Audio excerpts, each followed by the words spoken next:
اپنے صحابہ میں تشریف فرما ہوتے تھے۔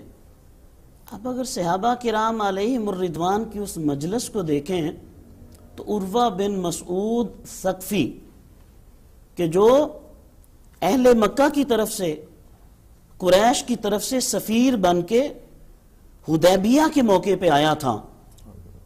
اب میں ذرا اس مجلس کی منظر کشی کرنا چاہتا ہوں کہ جس میں سرکار رسالت مآب صلی اللہ علیہ وسلم جلوہ افروز ہوتے تھے۔ سبحان اللہ۔ عروہ بن مسعود ثقفی جا کر اہل مکہ کو کہتا ہے، سرداران قریش کو کہتا ہے، میں نے بڑے بڑے بادشاہوں کو دیکھا ہے، میں نے بڑے بڑے حکمرانوں کے ساتھ اور بڑے بڑے عالی منصب لوگوں کے ساتھ وقت گزارا ہے، لیکن جیسے لوگ محمد صلی اللہ تعالی علیہ وسلم کو ملے ہیں، جو آپ کے صحابہ ہیں، اے مکہ کے لوگوں میں بتا دوں کہ جب محمد صلی اللہ علیہ وسلم وضو کرتے ہیں تو ان کے پانی کا ایک قطرہ بھی زمین پر نہیں گرنے دیتے۔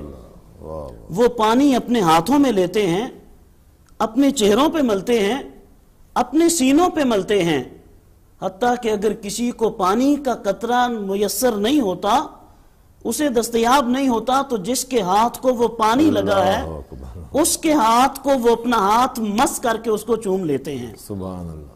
تو جب ایسی مجلس میں حضور نبی رحمت صلی اللہ تعالی علیہ وسلم جلوہ افروز ہوتے تھے تو وہ مجلس کیسی ہوتی ہوگی، اللہ، وہ منظر کیسا ہوتا ہوگا۔ اور پھر جب آپ صلی اللہ علیہ وسلم کا رخ انور اس سرزمین کی طرف ہوتا تھا کہ جس کو حضرت اقبال کہتے ہیں میرے عرب کو آئی ٹھنڈی ہوا جہاں سے، تو آقا کریم صلی اللہ علیہ وسلم کے رخ انور پہ تبسم آ جایا کرتا تھا، آپ مسکراتے تھے، آپ خوش ہوتے تھے۔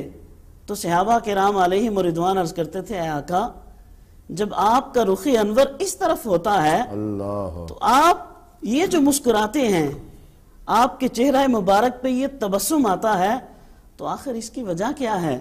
تو آپ فرماتے تھے کہ مجھے اس خطے سے اپنے محبوں کی، اپنے ساتھ محبت کرنے والے اپنے غلاموں کی خوشبو آتی ہے۔ تو حضرت اقبال اپنی اس شاعری میں ابتدائی زمانے میں اس بات سے آگاہ تھے کہ اس خطے کا حضور نبی رحمت صلی اللہ تعالی علیہ وسلم سے تعلق کیسا ہے۔